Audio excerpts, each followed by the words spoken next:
à poil dans un sauna. Non, Ça va très bien. On va parler de tennis avec un très beau tournoi qui vient de se terminer dans le Morbihan. C'est l'Open Super 12 Doré. C'est pas un tournoi pour les grands. Enfin, pour les grands joueurs, si, mais pas pour les joueurs âgés. Non, voilà, c'est un tournoi qui concerne les 11-12 ans, les benjamins. 150 inscrits. Il faut savoir que c'est une compétition qui est inscrite au calendrier européen depuis l'année dernière. On y retrouve l'élite française et internationale. Il y a quelques années, on avait vu Amélie Mauresmo qui avait été jusqu'en demi-finale. Et là, eh bien, on a retrouvé une toute jeune. Elle s'appelle Estelle Guizard. C'est la numéro 1 française. Elle est licenciée en Franche-Comté. Elle est surdouée, tout simplement. Et c'est elle que vous avez suivi. Voilà, et c'est elle qui a gagné. En plus. Et c'est pas truqué du tout. Non, c'est du feeling. Le portrait d'Estelle Guizard, c'est un reportage notamment de Jérôme Le Breton. Vous voyez, tous les pays sont représentés, quoi. La Normandie, Paris, Poitou-Charentes, Picardie. Ça, c'est pas des pays, c'est des régions? Ouais, c'est des régions, oui. Ben, on se trompe un petit peu, quoi. Il y a de quoi faire l'amalgame entre les 20 nations représentées et les 27 ligues françaises qui participent à la compétition. Au total, ce 16e Open Super 12 de Ray rassemble 170 jeunes. Ils ont entre 11 et 12 ans, ce sont de futurs champions du tennis. En général, 6 à 7 ans plus tard, on les retrouve en bonne place au classement ATP. On pourrait citer Amélie Mauresmo, Nathalie Dechy, Émilie Louat, concernant les filles qui sont aujourd'hui en équipe de France. Chez les garçons, Olivier Rocus a gagné 2 fois l'Open Super 12 à Auray. Et puis en fait, notre motivation, c'est ça, c'est de retrouver quelques années après les jeunes au plus haut niveau. Pour beaucoup d'entre eux, ce tournoi est le premier contact international avec le tennis. Ce n'est pas le cas pour Estelle Guizard, qui vient de Franche-Comté, 11 ans et demi, numéro 1 française chez les benjamins. Et si elle est là, c'est... Pour rencontrer des autres filles, pour être dans les meilleures mondiales. Puis pour essayer de montrer que je peux être là, quoi. Une Française, elle peut quand même gagner, même si elle n'est pas américaine. Issue d'une famille de passionnés de la petite balle jaune, Estelle s'est très vite retrouvée sur les cours. Alors en fait, ma maman m'a emmenée sur le terrain en berceau. Puis dès que j'ai su marcher, j'ai joué. Tu as commencé à taper dans la balle vers quel âge? 1 an et demi. Dès que tu as su marcher, tu as commencé à... Mais la raquette était aussi grande que toi. Ouais. Aujourd'hui, Estelle sait déjà qu'elle veut devenir pro et que le chemin à parcourir sera difficile. Tous les jours, elle s'entraîne pour être au top.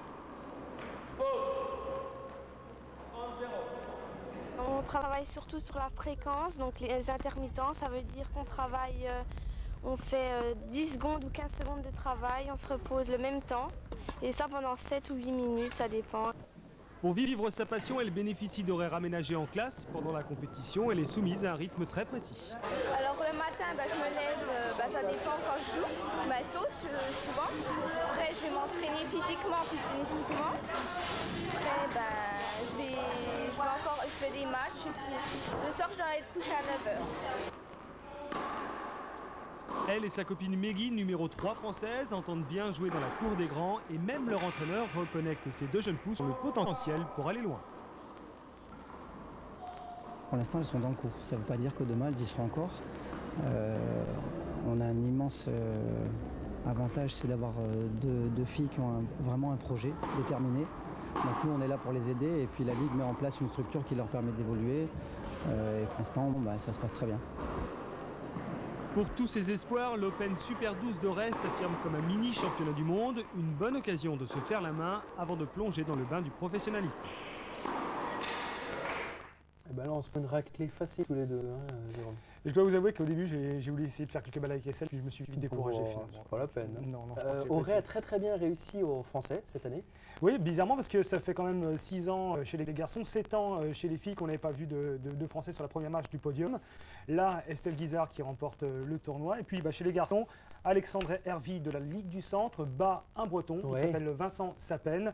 7-6, 6-1, ça fait 2 titres pour la France et ça fait plaisir. Absolument. Alors vous étiez sur les terrains de tennis, sur les cours.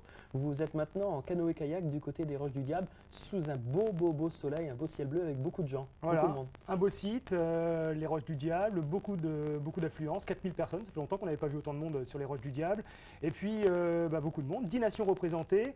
Des médaillés olympiques, il y avait notamment Tony Estanguet, médaille d'or au JO. Il y avait son frère Patrice qui lui a été médaillé mais à Atlanta en 96. Et puis il y avait également Anis Bardet qui était 3e au JO en kayak dame.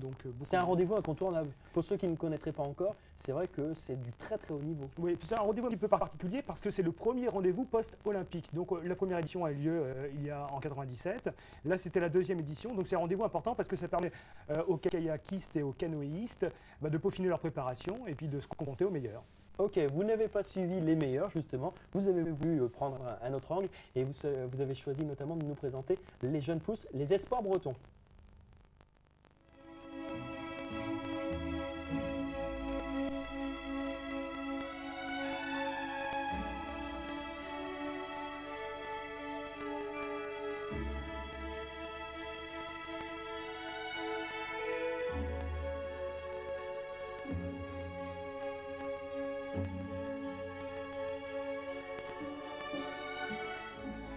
Concert international sur les rives de l'Élé. Les nations phares du canoë-kayak s'étaient donné rendez-vous aux Roches du Diable près de Quimperlé pour ces Jeux Olympiques, première manifestation d'envergure après les Jeux Olympiques de Sydney. No jasně, a tady to otočila, hned se ti to vrátilo a stočilo to tady za tu tyčku ťukla, jo, takže na to bacha. L'occasion pour les jeunes talents bretons de côtoyer l'élite, comme par exemple Tony Estanguet, médaille d'or en canoë monoplace en Australie. Le canoë-kayak ici en Bretagne, on sent que c'est quelque chose. Il faut voir les gamins à l'arrivée qui nous sautent dessus pour avoir des autographes. On sent bien qu'on les fait rêver, quoi. Donc nous, on a envie de participer à cette animation bretonne parce que c'est phénoménal, quoi. Le kayak ici en Bretagne, ça représente vraiment quelque chose. Donc moi, je me sens un peu investi de cette mission de leur donner envie, de les faire rêver, quoi. Et dans la discipline, la Bretagne a son mot à dire. On a la chance d'être la première Ligue de France au niveau du nombre de licenciés. C'est un petit peu un paradoxe. Parce que les plus belles rivières, évidemment, sont plutôt dans les Alpes ou dans des régions montagneuses. Mais ici, on a l'habitude de dire canoë-kayak sport d'hiver en Bretagne.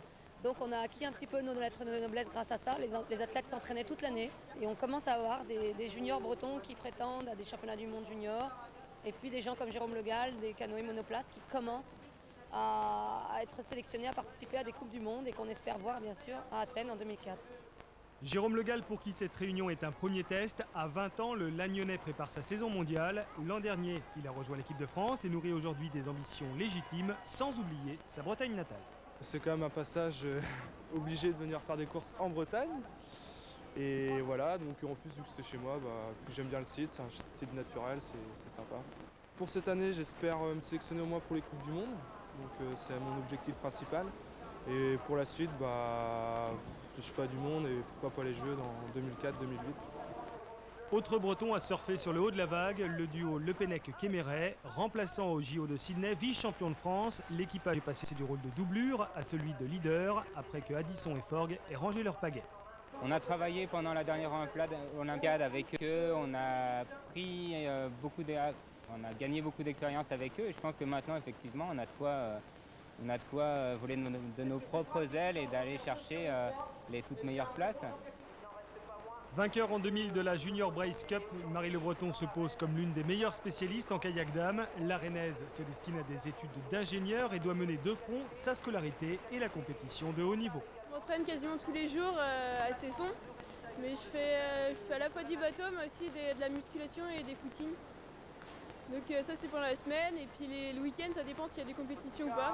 Cette année c'est un peu dur de concilier les études et le sport, donc des fois il y a des courses que je ne vais pas faire. Moi par exemple je pense que je ne vais pas aller à Lannion là, pour la deuxième partie pour pouvoir faire des bons sélectifs nationaux après. Donc j'essaie de me reposer, je diminue un peu des fois les entraînements. En kayak homme, la relève bretonne arrive avec notamment Benoît Lepage. À 7 ans il donnait ses premiers coups de pagaie, aujourd'hui il en a 16 et sévit au sein de l'équipe de France junior. Ces Jeux olympiques lui permettent de se frotter à l'élite. C'est d'abord une bonne confrontation avec les meilleurs Français et les meilleurs Européens en début d'année. Ça permet de régler un peu les pendules pour savoir le travail qui reste à faire et donc se préparer pour la fin de saison avec les échéances importantes. Avec ses 5000 licenciés, la Ligue de Bretagne a de beaux jours devant elle et devrait contribuer à sortir de nouveaux champions. Voilà, et la prochaine manche, c'est le week-end prochain dans le cadre magnifique du stade d'eau vive de Lannion dans le Trégor. Jérôme, nous allons tout de suite donner les résultats des Roches du Diable. On va commencer par le K1 homme. K1 homme avec victoire de Tim Morrison. Et puis le premier Français termine 5e, il s'agit de Cyril Fletcher. Et le premier Breton, me semble-t-il, c'est Maréchal et il est 10e.